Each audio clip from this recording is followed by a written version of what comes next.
When looking through my comments, I would constantly get recommendations for the series called Basswood County, and at first I was intrigued. It was a well-made and artistically impressive series that seemingly had everything that made analog horror engaging in the first place.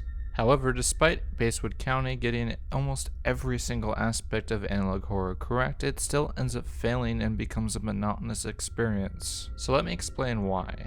But before getting into the explanation, I just want to say thank you guys for the support I've been getting. Going from 300 subs to 3,900 in just over a year is crazy to me, and it's just crazy to me seeing all the support for the channel. And I just wanted to thank you guys all for watching, and for the people that are new, make sure to hit that subscribe button if you liked the video, and let's continue.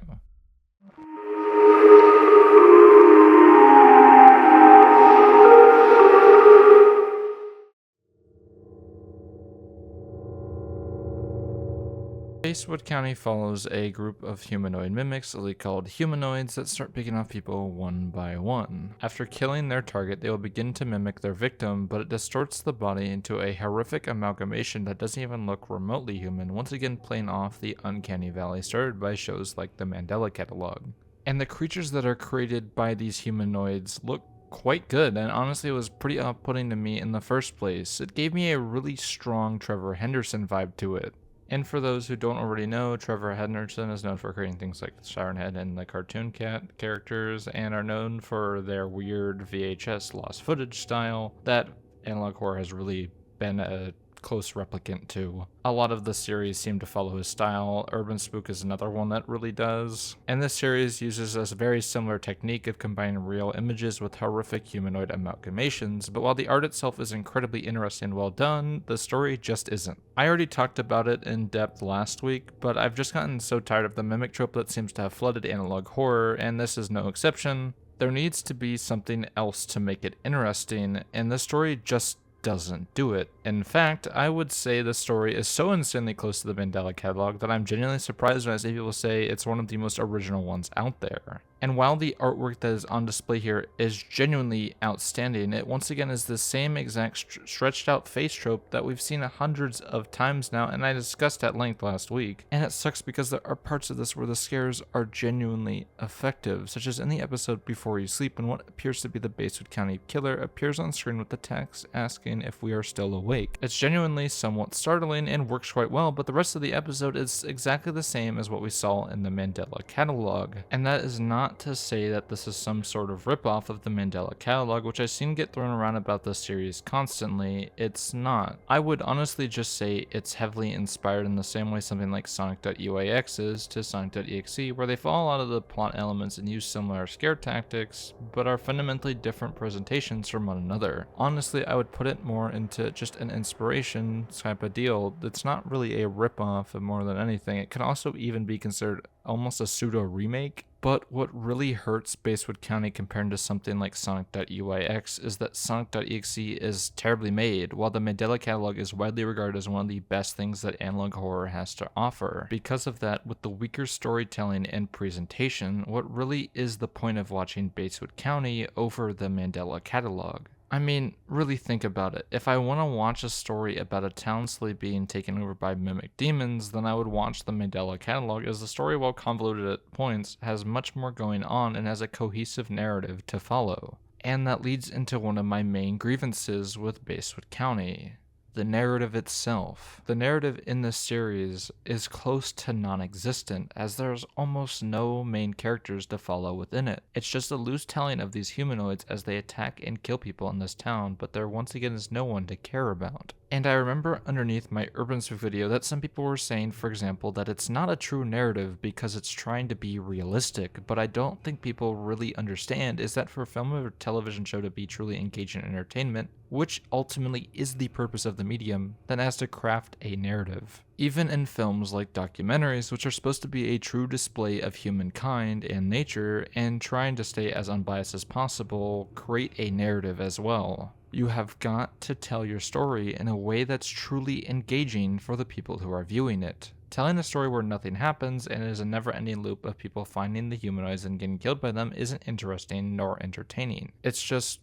boring and a waste of time in my personal opinion. I want to know more about the people and why I should care about them, while also learning more about the humanoids and how they work and what makes them as creepy as they are. A lot of these episodes can be removed in the grand scheme of things. They really don't add anything and are honestly just filler at this point. This series is so close to getting it, with amazing art and a concept that, while being done before, can be done in a new and interesting way, but as of right now that potential, I would say, has been squandered. I just want more, not a rehash of the same thing over and over again. This is the exact same issue I had with the Batman analog horror. It was rehashing the exact same storyline over and over again with absolutely no new things happening within them. I want the story to continue to progress, not stuck in this weird limbo that it's currently stuck in, and I get it. If the formula's working, then why bother changing it?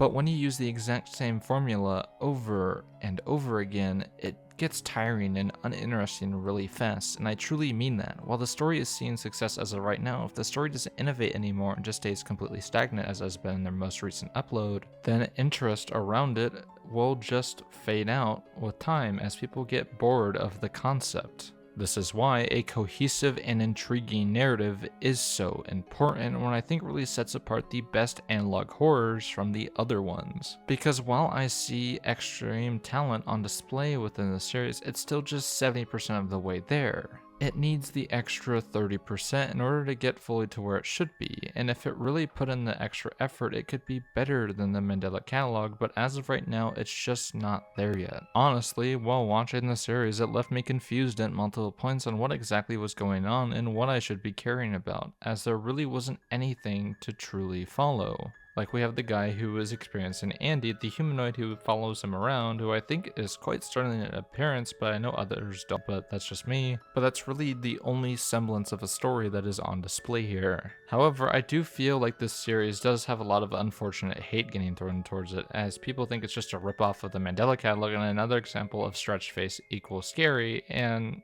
while yes, it kind of is, I wouldn't discount it completely because of that. I think if we give this artist some time, they'll eventually work out the kinks and create something new and truly intriguing, and I have hopes that will be the case. Hell, even Urban Spook redeemed himself slightly with this new episode, although I still have problems with it. It's way better than the ones before it. And I think there's many ways this series can be improved, and I don't think it's going to be stuck in a bad state that it is now. And I know sometimes people just think that I'm just a negative bitch who hates everything, but honestly, I truly want people to succeed. I can see tons of potential in this one, as the artwork that is on display here is genuinely incredible. And if it was put together with an even better story, it could just be one of the best analog horror series out there, but in its current state, it's just not there for me yet. Presentation wise, it's there, using a nice mix of live action, photographs, and the standard text screens that are commonplace within the genre, and the VHS format makes sense for the series somewhat, although like Urban Spook, I do find myself occasionally questioning why exactly a PlayStation would be putting these all on tapes. But I digress, and that could just be me. And I can honestly see this series turning around, I really can. There is something you can do here with the way it's set up, as the mimics seem almost more like a plague destroying the city instead of the demons that Mandela Catalog uses, but it instead just falls in the same pitfalls over and over again, rehashing the same shit.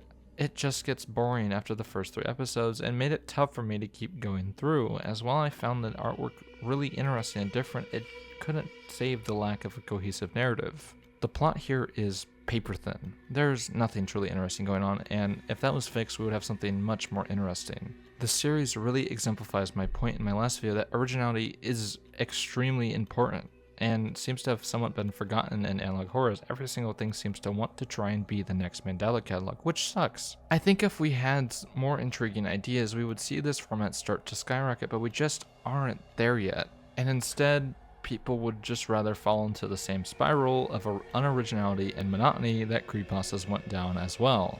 And to wrap this all up, with all that being said, with all the flaws the story has, I really cannot give this series a good score, and I apologize for that, but when giving scores to stuff, my scale leans significantly into the story itself, so because of that I have to give the series a score of 5 out of 10. It's so close to being there, but the story just truly doesn't work. It's too thin and nothing new happens, and if that score disappoints you, I'm sorry, but it just didn't work for me. But honestly, with the new episodes coming out, I can see the score changing, and I hope it does. And with all that being said, I will see you all next week.